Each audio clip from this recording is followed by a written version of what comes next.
오늘 하나님 말씀은 요엘 2장 23절에서 27절까지 말씀입니다.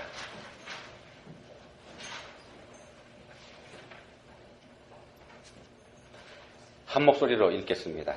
시온의 자녀들아, 너희는 너희 하나님 여호와로 말미암아 기뻐하며 즐거워할지어다.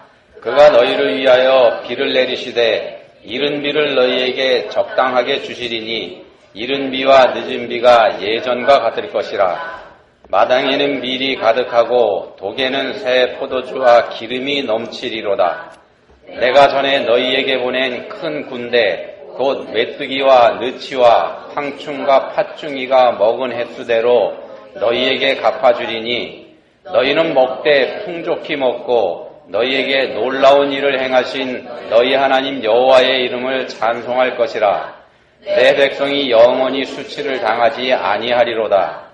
그런즉 내가 이스라엘 가운데에 있어 너희 하나님 여호와가 되고 다른 이가 없는 줄을 너희가 알 것이라. 내 백성이 영원히 수치를 당하지 아니하리로다. 아멘. 인생, 그러니까 사람의 삶에서 가장 중요한 게 뭘까요? 우리의 삶에서 가장 중요한 거. 만약 누군가가 여러분에게 이런 질문을 한다면 여러분 삶에서 제일 중요한 게 뭡니까? 이런 질문을 한다 그러면 여러분 뭐라고 대답하시겠습니까? 취업을 준비하는 사람들이 모인 웹사이트에서 이런 질문이 게시판에 올라왔습니다. 면접관이 인생에서 가장 소중한 게 뭡니까? 이런 질문을 한다 그러면은 뭐라고 대답하겠습니까? 이런 질문이 게시판에 올라왔습니다. 취업을 준비하는 사람들의 모임입니다. 거기다가 게시판에 그런 질문을 올리면서 추가 설명을 뭐라고 붙였냐면은 실제 면접에서 나오는 질문이니까 신중하게 답해주세요. 이런 설명까지 붙였습니다. 그랬더니 여러 사람들이 답을 달았는데 뭐라고 되어 있냐면요. 어떤 사람은 신뢰, 그러니까 사람과 사람 사이의 믿음이 가장 중요하다. 이런 얘기를 했고, 어떤 사람은 열정이 중요하다. 또 어떤 사람은 사람이 중요하다. 어떤 사람은 친구를 답으로 꼽았고, 또 다른 사람은 꿈 또는 목표, 이런 게 중요하다. 이렇게 얘기했습니다. 어떤 사람은 나 자신, 자기 자신이 제일 중요하다. 이렇게 얘기한 사람도 있었고, 생명이 무엇보다 중요하지 않냐. 이렇게 얘기한 사람도 있습니다. 취업을 하는 준비하는 사람들처럼 경험이나 실천 이런 게 중요하다고 얘기한 사람도 있었고, 어떤 사람은 지금 이 순간 그게 제일 중요하다 이렇게 얘기한 사람도 있습니다. 인생에서 제일 중요한 게 뭐냐 이런 질문을 했더니 이런 답들이 나왔습니다. 비자 카드 회사에서도 전문 조사기관에 의뢰해서 조사를 한 적이 있습니다. 2년 전입니다. 2014년 10월부터 12월 사이에 조사를 한 건데, 조사 대상은 한국에서 돈을 비교적 잘 버는 사람들입니다. 연수입이 8천만 원을 넘거나 미국 돈으로 대충 한 7만 불 정도 됩니다. 그 넘거나 프리미엄 카드를 가지고 있는 사람들이 대상입니다. 카드 회사에서 조사한 거니까요. 그랬더니 건강이 중요하다는 그 항목에다가 그렇다고 대답한 사람들이 75%로 1등, 그 다음에 가족과 함께 시간을 보내는 게 중요하다고 한 사람들이 66% 2등, 사회생활과 이 가정생활의 균형을 잡는 게 중요하다가 57%, 그 다음에 자녀의 전인 교육이 중요하다는 대답이 56%로 4등, 노후 대비가 중요하다는 답이 52%로 5등 이렇게 나왔습니다. 2년 전에 조사한 겁니다. 더 오래된 조사도 있습니다. 2009년에 7년 전이죠. 한국사회학회라는 학회에서 한국의 중산층을 대상으로 해서 조사한 자료에서는 이런 답이 나왔습니다. 1등이 건강, 2등이 가족, 3등이 돈, 4등이 친구, 5등이 일, 이런 순서로 나왔습니다. 한국의 중산층들의 대답입니다. 이 학회의 조사에서는 아마 이 학회에서는 주기적으로 조사했던 모양입니다. 이 학회의 조사에서는 돈의 순위가 꾸준하게 올라가고 있다. 이렇게 얘기를 했었습니다. 이게 7년 전 조사인데 3등이라고 말씀드렸죠, 돈이. 지금은 아마 더 올라갔을지도 모르겠습니다. 이 한국사회학회 조사에서 사회학회가 조사한 것 중에서 제가 5등까지 말씀을 드렸는데 6등이 뭐냐 하면은요, 종교입니다. 종교. 제가 3가지 조사한 거 말씀을 드렸는데 이 말씀 들으시면서 여러분 생각해 보셨습니까? 여러분들에게는 가장 중요한 게 뭔지 이거 생각해 보셨습니까? 나름대로 생각해 보셨을 것 같은데 그러면은 여러분들에게 있어서 하나님 몇 번째로 중요합니까? 답이 나오시나요? 헬조선 이런 말씀 들어보셨죠? 무슨 뜻인지 아시죠? 그게 헬조선 지옥을 뜻하는 영어 헬하고 한국을 뜻하는 조선하고 합친 말입니다. 한국에서 사는 게 지옥의 삶 같아서 희망이 없다 이런 뜻이죠. 그게 헬조선이라는 말이 요즘에 많이 유행하고 있는 말입니다. 이 말은 2010년 1월 달에 처음 등장한 말입니다. 한국의 인터넷 문화의 성지라고 하고 있는 DC 인사이드라고 하는 인터넷 커뮤니티 사이트에서 처음 사용한 말인데요. 이 DC 인사이드 안에서도 역사 갤러리에 속해 있는 회원들, 그 중에서도 일본 제국주의를 찬양하던 사람들이 만들어낸 말입니다. 한국에 그런 사람들이 있습니다. 처음에는 일본 사람들이 한국 사람들을 비하해서 부르는 조센징이라는 단어를 가져다가 헬조센 이렇게 불렀는데 이 말이 바깥으로 나오면서 세상으로 나오면서 조금 순화돼서 헬조선 이렇게 말이 다듬어졌습니다. 그런 말이 있습니다. 요즘에 유행하는 말로다가 또 다른 말로는요. 비슷한 뜻의 또 다른 말로는 한반도 대신에 지옥불반도, 대한민국 대신에 망한민국 이런 말도 있습니다. 심각한 청년 실업 문제와 경제 불균형, 불평등이죠. 과다한 노동시간, 그리고 아무리 노력해도 나아지지 않는 현실, 이런 것에 대한 불만이 이 말들 속에 녹아 있습니다. 주로 젊은 층들이 가지고 있는 불만이죠. 왜 우리 한국이 이렇게 됐을까요? 여러분, 우리 한국이 왜 이렇게 됐다고 생각하십니까? 그야 박아무개 때문이지 그렇게 말씀하시겠습니까? 그 앞에서 여론조사 내용을 몇 개 소개해 드렸습니다만 종교라는 답은 마지막 세 번째 소개해 드린 조사에만 들어 있었습니다. 그 조사에서 종교가 중요하다고 답한 사람이 전체 6등이다 이렇게 말씀드렸죠. 물론 거기서 말하는 종교는 모든 종교를 다 포괄해서 하는 얘기입니다. 다시 말씀드리면은요. 하나님이나 예수님이 가장 중요하다. 인생에 있어서, 자기 삶에 있어서 이렇게 대답한 사람을 보기 어려웠다는 뜻입니다. 우리는 어떨까요? 우리는 이런 대답에서 하나님이나 예수님이 제일 중요하다. 첫 번째로 중요하다. 이렇게 대답하는 답이 아마 압도적인 1등일 것 같습니다. 그죠? 그렇게 기대해 봅니다. 전혀 동의를 안 하시네. 예. 그렇게 되기를 기대해 봅니다. 오늘 말씀 가운데서 왜 우리 한국이 이렇게 됐는지 그리고 어떻게 해야 하는지 한번 답을 여러분들 찾아보시기 바랍니다. 하나님 말씀 무시하면 어떻게 되는지 이것도 오늘 말씀에서 한번 찾아보시기 바라고요. 하나님 말씀에 우리가 어느 정도나 반응해야 되는지 이것에 대한 답도 여러분들 한번 함께 찾아보시기 바랍니다. 오늘 우리가 살펴보는 말씀은 구약 성경에 있는 요엘서입니다. 요엘. 불과 석 장, 3장으로 되어 있는 짧은 책이죠. 끔찍한 메뚜기 재앙 얘기가 이 책에 나옵니다. 요엘서 1장 4절에 보시면은 이런 말씀이 있습니다. 팥중이가 남긴 것을 메뚜기가 먹고 메뚜기가 남긴 것을 느치가 먹고 느치가 남긴 것을 황충이 먹었도다. 4종류의 메뚜기가 여기 등장합니다. 조금 전에 보여드린 화면에서 보신 것처럼 메뚜기 한 종류만 지나가도 수확이 불가능할 정도로 농사가 완전히 망가지는데 그런 것들이 4차례나 쓸고 지나가면 어떻게 되는가 하면요. 들판에서 푸른색을 가진 거 아무것도 남지 않게 됩니다. 요엘서에서는 그런 재앙이 닥칠 걸 경고합니다. 요엘 선지자는 앞으로 닥칠 이런 재앙, 이걸 미리 봤습니다. 선지자니까는요. 미리 봤습니다. 그래서 이스라엘 사람들에게 경고하지 않을 수가 없습니다. 이런 재앙이 닥칠 것이니 정신 차리고 회개하라. 이런 말을 합니다. 요엘 1장에서 예언하고 있는, 요엘 선지자가 예언하고 있는 이 재앙이 얼마나 끔찍한 건지 요엘 1장에서 몇 구절만 살펴봐도 그 분위기를 알 수가 있습니다. 1장 5절에 이런 말씀이 있습니다. 취하는 자들아 너희는 깨어 울지어다. 포도주를 마시는 자들아 너희는 울지어다. 깨어 울라고 말씀을 하죠. 16절에 보시면은요. 먹을 것이 우리 눈앞에서 끊어지지 아니하였느냐. 기쁨과 즐거움이 우리 하나님의 성전에서 끊어지지 아니하였느냐.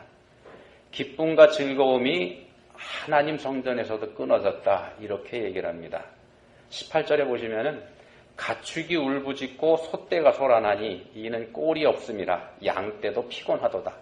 가축들조차 울부짖고 소란하고 피곤함을 느낄 정도로 재앙이 큰 재앙입니다. 가축들이 느낄 정도로요. 이게 얼마나 힘든 상황이 닥치게 되는지 짐작이 가시죠. 그러니까 아무 희망이 없는 상황이 닥칠 걸 경고하고 있습니다. 이 상황하고 우리 한국 헬조선하고 비교하면 어느 쪽이 더 심각할 것 같습니까? 여러분 생각에는. 한번 비교해 보시기 바랍니다. 물론 이런 상황이 닥치지 않게 할 수 있습니다. 하나님께서 요엘 선지자를 통해서 이런 걸 미리 보게 하신 이유, 그 이유가 바로 거기에 있지 않겠습니까? 이제 곧 이런 상황이 닥치게 될 테니까 그러면 너희가 어떻게 해야겠느냐, 이 말씀을 하나님께서 이스라엘 백성들에게 하기 위해서 요엘 선지자들을 통해서 말씀을 주시는 겁니다. 이스라엘 역사에서 이런 종류의 메뚜기 재앙이 실제로 몇 차례 있었다고 합니다. 그래서 조상들이 전해준, 요엘 선지자가 예언하기 이전에 겪었던 조상들이 전해준 그 재앙에 관한 얘기 기억하라, 이 말씀 요엘서에서 합니다. 우리 한국으로 보면은요, 20여 년 전에, 19년 전이죠, 한국이 당했던 IMF 사태. 여러분들 미국에 사시니까 이게 얼마나 큰 재앙인지 모르시죠. 근데 그런 사태를 기억하라, 이 말씀도 됩니다. 그리고 그보다 더 큰 재앙이 닥칠 걸 경고하고 있습니다. 회개하라는 뜻입니다. 회개하면 이런 어려움이 닥치지 않게 해주시겠다는 겁니다. 그래서 이런 재앙을 미리 본 요엘 선지자가 애타는 심정을 가지고 백성들에게 호소하는 말씀이 바로 요엘서의 말씀입니다. 만약에 이러한 경고를 무시하면 요엘 선지자가 본 그 재앙이 그대로 닥치게 됩니다. 그래서 아직은 그런 상황이 닥친 건 아닙니다. 지금은 단지 경고하고 있을 뿐이죠, 요엘 선지자가. 그렇지만 곧 닥쳐올 걸 지금 경고하고 있습니다. 자, 그러면은 요엘 선지자에게서 이 말을 들은 사람들에게는 선택의 여지가 있습니다. 선지자가 경고하는 말을 받아들일 건지 아니면 무시할 건지, 이걸 이 예언을 듣는 사람들이 선택할 수가 있습니다. 선택은 선지자의 말을 듣는 사람들이 해야 되는 겁니다. 그렇지만 한쪽은 망하는 길이고 또 다른 한쪽은 복을 받는 길입니다. 그러니까 선택해야 할 길은 사실은 정해져 있다는 말이죠. 정해져 있는 셈입니다. 선지자의 말을 무시한다는 건 그 말을 선지자에게 맡기신 하나님 말씀을 무시하는 게 됩니다. 경고를 들은 사람들은 반드시 회개하고 자신의 삶을 바꿔야 됩니다. 사실은 선택의 여지가 없는 겁니다. 사실은 선택의 여지가 없습니다. 그래서 여기에 문제가 있습니다. 선택의 여지가 없다는 거, 여기에 문제가 있습니다. 선택의 여지가 없는 선택을 하라는 말에 사람들이 불만을 가지게 된다는 겁니다. 그거 너무 독단적이고 일방적이지 않냐, 사람들이 이렇게 말을 한다는 겁니다. 근데 그게 우리의 한계입니다. 우리가 이 세상의 주인이 아니라는 것, 그게 여기서 증명이 됩니다. 우리는 창조주 하나님이 지으신 피조물이라는 한계를 가진 존재라는 것, 이게 우리의 정직한 모습 아닙니까? 우리가 우리 삶의 주인이라고 주장해봐야 사실은 아니라는 겁니다. 우리 삶의 주인은 우리 자신이 아니고 하나님이라는 겁니다. 하나님이 우리 삶의 주인입니다. 그래서 하나님께서 경고하시는 말씀을 하나님의 경고로 받아들이는지 이 여부는 사실 우리 자신의 이러한 한계를 우리가 인정하는지 여부하고 맞물려 있는 그런 일이 됩니다. 그럼 한번 생각해 보십시오. 우리 한국의 현실이 헬조선이라고 자조하는 말이 나올 만큼 소망이 없게 된 거, 이게 뜻하는 게 뭐겠습니까? 그동안 우리가 하나님께서 우리에게 경고해 주신 말씀 무시해 왔다는 말이 되지 않겠습니까? 하나님 말씀을 무시하면서 우리들 자신이 우리 자신의 삶의 주인이라고, 그래서 내 맘대로 내 삶을 살겠다고 주장해온 우리 사회의 선택이 지금 우리 한국의 현실에서 소망을 볼 수 없게 만든 거 아니겠냐는 말씀이죠. 그런 생각 드시지 않습니까? 이 메뚜기가 때로 날아오는 것만이 재앙이 아닙니다. 젊은이들에게 소망이 없다 그러면은 그것만큼 큰 재앙도 사실 없습니다. 이런 재앙이 누구의 잘못으로 우리에게 닥쳤습니까? 이게 어느 한두 사람의 잘못이겠습니까? 앞에서 이 헬조선이라는 말이 2010년도에 나타났다 이렇게 말씀드렸습니다. 그리고 이 말이 일반 대중에게 급속하게 퍼진 게 작년입니다. 이 자리에 있는 우리들 대부분은 이미 그보다 오래전에 한국을 떠나온 사람들이죠. 그래서 우리가 이 현실에 대해서, 한국의 이런 현실에 대해서 평가할 자격이 사실 없을지도 모르겠습니다. 이 자리에 있는 우리들은요. 그렇지만 책임이 없다고 할 수는 없습니다. 조국을 떠나서 살고 있는 우리들도 어떤 형태로든지 우리 한국 문화 안에서 지금의 한국을 만들어 온 사람들이기 때문에 그렇습니다.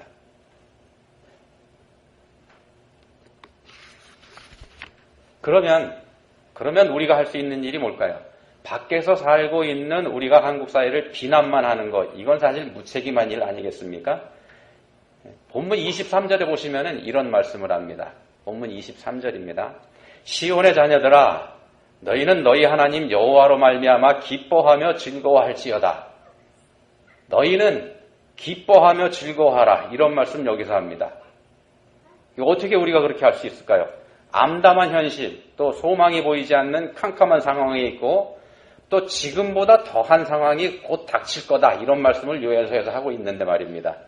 근데 우리가 어떻게 기뻐하고 즐거워할 수 있을까? 앞에서 말씀드렸습니다만 요엘서는 끔찍한 상황이 닥쳐올 것을 경고하고 있는 말씀입니다. 닥쳐올 걸 경고하고 있는 말씀입니다. 그런 말씀이 요엘서가 시작되는 부분부터, 시작될 때부터, 처음부터 본문의 바로 앞부분까지 계속 이어지고 있습니다. 재앙이 곧 닥친다. 그러니 회개하라. 이런 말씀 말입니다. 근데 본문의 바로 앞까지 그런 말씀을 하고 나서 갑자기 본문에 들어오면 상황이 급변합니다. 기뻐하고 즐거워할지어다. 이런 말씀을 본문에서 갑자기 합니다. 뭘 기뻐하고 뭘 즐거워할 수 있겠습니까? 기뻐하고 즐거워하는 일이 가당하긴 하겠습니까? 그 엄청난 재앙을 예고해 놓고서는. 근데 가능하다는 겁니다. 기뻐하고 즐거워할 수 있다는 겁니다. 그런 암담한 상황에서도. 물론 우리로서는 안 됩니다. 우리가 할 수는 없습니다. 우리가 스스로 희망을 만들어가는 데에는 한계가 있습니다. 왜냐하면 앞에서 말씀드린 것처럼 우리는 한계를 가진 존재이기 때문에 그렇습니다. 그래서 본문이 이렇게 말씀합니다. 여호와로 말미암아 기뻐하고 즐거워할지어다. 여호와로 말미암아. 다시 말씀드리면 하나님 때문에 기뻐하고 즐거워하라. 이런 말씀을 합니다. 우리 스스로는 우리의 마음을 갈고 닦아서, 그래서 세상 모진 풍파에도 전혀 끄떡없을 만큼 우리 자신이 다스려진 그런 도인이 돼서 기뻐하고 즐거워하라. 그렇게 말씀하는 거 아니라는 겁니다. 불가능하다는 겁니다. 여호와 하나님 때문에 기뻐하고 우리 구주 예수 그리스도 때문에 즐거워하라. 그런 말씀을 본문에서 하고 있습니다. 본문에 나오는 마당에 밀이 가득하고 독에는 새 포도주와 기름이 넘치는 복, 풍족히 먹고 살 수 있는 복. 다시 말씀드리면요, 우리 삶에 부족함이 없고 희망이 넘치는 그런 복은 우리가 하나님 말씀에 순종해서 회개할 때 우리한테 주어지는 복이라는 겁니다. 회개할 때 우리한테 주어지는 복입니다.